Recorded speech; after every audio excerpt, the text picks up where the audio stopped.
నమస్తే. ఇవాళ మనం ఒక స్టోరీ మెడిటేషన్ అనేది ఎంత ఇంపార్టెంట్ అనే దానికి, ఇది నేను ఎక్కడో చదివిన స్టోరీయే. ఒక ఊర్లో ఒక రాజు ఉన్నాడట. ఆ రాజుకి ఆపోజిట్గా వార్ జరిగింది. ఆ వార్లో రాజు బాగా ఎంత నీచంగా ఓడిపోయాడట. తరిమేశారట ఆ రాజుని. ఎక్కడో పడిపోయి ఉన్నాడు లోయలో రాజు. ఆ రాజ్యాంగం వాళ్ళు తీసేసుకున్నారు ఆపోజిట్ వాళ్ళు. ఈ రాజు ఎక్కడున్నాడనే తెలియలేదు. చాలా రోజుల తర్వాత అలా కళ్ళు తెరిచి చూస్తే ఎక్కడో ఒక అడవిలో పడిపోయి ఉన్నాడు. లేచి చూస్తే ఒళ్ళంతా రక్తం అన్నమాట. రాజుకి రక్తం కంప్లీట్గా బాడీ కనబడకుండా రక్తం అంతా దెబ్బలు అన్నమాట. అలా తట్టుకోలేక అలా నడుచుకుంటూ వెళ్తున్నాడు. నడుచుకుంటూ వెళ్తే అక్కడ కొంతమంది ఋషులు మునులు అంతా కూర్చొని ధ్యానం చేస్తున్నారు, తపస్సు చేస్తున్నారట.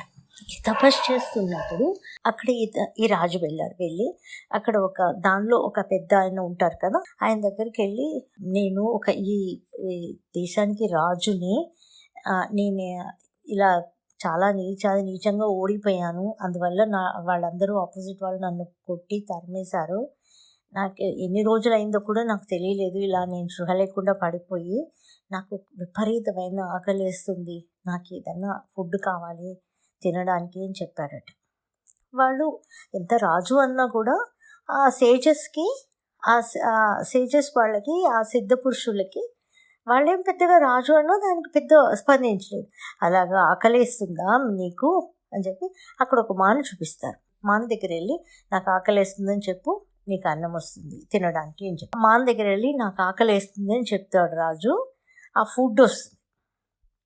అది చూసి తినేసినాక మళ్ళీ చాలా థ్యాంక్స్, నాకు ఫుడ్ వచ్చింది తిన్నాను, కానీ నేను ఈ దేశపు రాజుని కదా, నాకు ఈ ఫుడ్ అనేది నాకు నచ్చలేదు, నాకు నెక్స్ట్ టైం నుంచి రాజులు తినే అలాంటి ఫుడ్ నాకు ఇప్పించరా అని అడిగారట. నేను రాజులు తినేటువంటి ఫుడ్ నాకు ఇవ్వు అని చెప్పి అడుగు, వస్తుంది అని చెప్పారట.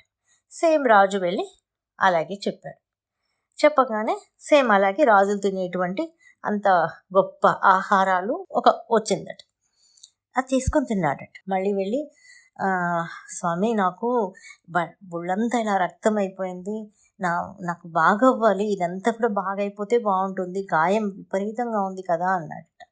అంతే కదా, వెళ్ళి అదే మాన దగ్గర వెళ్ళి నా గాయం అంతా పోవాలి అని అడుగు, గాయం పోతుంది అన్నారట. వెళ్ళి ఆ మాన దగ్గర ఈ గాయం అంతా నాకు పోవాలి అని చెప్పి అడిగాడట. ఆ గాయం అంతా కంప్లీట్ క్లోజ్ అయిపోయిందట. నార్మల్ శరీరం వచ్చేసిందట. ఇంకా అప్పటికి రాజుకి ఏమనిపిస్తుంది, ఏమిటి అన్నీ ఏం అడిగినా ఈ మాన్ దగ్గర దొరికిపోతుంది, వాళ్ళు మనుషులేమి ఇవ్వలేకపోతున్నారు, మాన్ దగ్గర దొరికిపోతుంది. మళ్ళీ వచ్చి రాజు సేజ్ దగ్గర అడిగారట, స్వామి అన్నీ దొరికినాయి, నేను రాజుని కదా, నేను ఇలా బట్టలు వేసుకొని ఉండడం బాగాలేదు, నాకు రాజ బట్టలు కావాలి అని అడిగితే, సరే దానికేముంది, వెళ్ళి మాన దగ్గర అడుగు, మానే ఇస్తుంది అన్నారు. ఆ చెట్టు దగ్గర వెళ్ళి, నాకు రాజ బట్టలు కావాలి, ఆయన శరీరం అంతా కూడా రాజు ఫస్ట్లో ఎలా ఉంటాడో అలాంటి బట్టలు వచ్చేసినాయి. ఇంకతనికి చాలా కాన్ఫిడెన్స్ అయిపోయి మళ్ళీ ఆ సేజ్ దగ్గరికి వెళ్ళి, నేను పోగొట్టుకునే రాజ్యం నాకు రావాలి అని అడిగితే నాకు దొరుకుతుందా, నేను ఎలాగో ఓడిపోయాను కదా, ఆ రాజ్యం మళ్ళీ నాకు దొరుకుతుందా అని అడిగాడు. అంటే వెళ్ళి అడుగు, ఏదైనా దొరుకుతుంది అని చెప్పారట.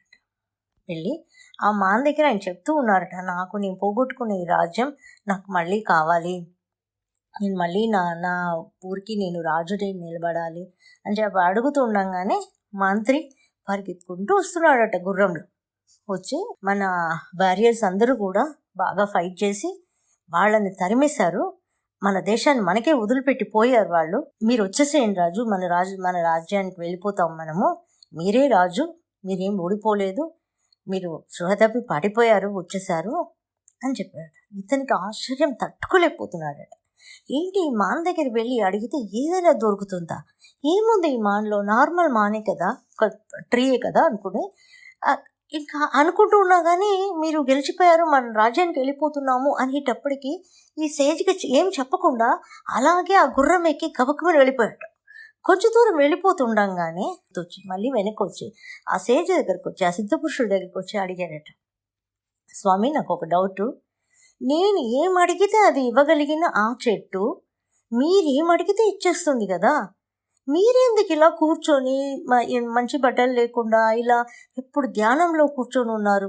మీరు అడిగితే మీకు అన్నీ దొరికిపోతాయి కదా, ఐశ్వర్యాలు మీకు దొరికిపోతాయి, మీరు కూర్చోవలసిన అవసరం ఏముంది? ఆ సిద్ధ పురుషుడు నవ్వుతూ, మీలాంటి వాళ్ళకి అవన్నీ కావాలి అంటే మాలాంటి వాళ్ళు ఇలా కూర్చొని ఇక్కడ ధ్యానం చేసి ఆ పాజిటివ్ ఎనర్జీని ఆ చెట్టుకు నింపితేనే మీలాంటి వాళ్ళకి అది దొరుకుతుంది. మాలాంటి వాళ్ళకి అది అవసరం లేదు. మీలాంటి వాళ్ళ కోసమే మేము ఇలా ధ్యానం చేస్తున్నాము. ప్రపంచంలోని పాజిటివ్ ఎనర్జీ అన్నిటినీ కూడా ఒకటిగా చేర్చి ఒక ప్లేస్లో ఉన్నప్పుడు ఆ ప్లేస్లో వెళ్ళి మీరు ఏం అడిగినా అది దొరుకుతుంది. నాకు ఆశ్చర్యంగా ఉంది నిజంగా మీరు చేస్తున్నది అని చెప్పి ఆ రాజు వెళ్ళిపోయాడు. దీనికి మోరల్ ఏంటంటే, ఇంట్లో కూడా ఒక ఫాదర్ మదర్ ఎంతో కష్టపడి ఎంతో మంచి విషయాలు చేస్తేనే పిల్లలకి మంచి భవిష్యత్తు ఉంటుంది, పిల్లల్ని మంచిగా పెంచుతారు. అలాగే ఒక ఫ్యామిలీలో ఒక పర్సన్ మెడిటేషన్ అన్నది, ఒక కామ్నెస్ అన్నది, ఒక పాజిటివిటీ అన్నది క్రియేట్ చేయగలిగితే ఆటోమేటిక్గా ఆ ఫ్యామిలీ మొత్తం కూడా ఆ పాజిటివిటీ పెరుగుతుంది. వాళ్ళు మిగతా వాళ్ళందరూ హ్యాపీగా ఉండడానికి ఎవరో ఒక పర్సన్ ఒక ఇంట్లో చేసినా కూడా పర్వాలేదు అన్నది దీని యొక్క సారాంశం అనమాట.